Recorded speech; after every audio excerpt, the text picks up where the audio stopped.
Dəyməyin kimsənin kasıb xətrinə. Allah özü yazıb yoxsul bəxtinə. Toxunmayın kölgə salan çətrinə. Bir ana, bir bala istəyidi o. Ana doğma bilir oğul qızını. Sevir övladının dəcəl nazını. Alıp sinəsinə çalır sazını.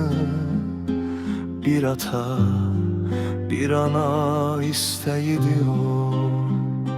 Əli vahid, qardaş bacı arxadır. Deməyin bu istək süni saxtadır.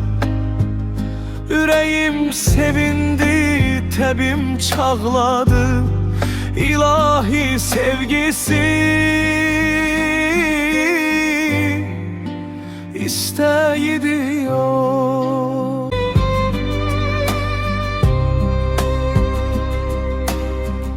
Əmi dədə qalmıb əmilik artıq.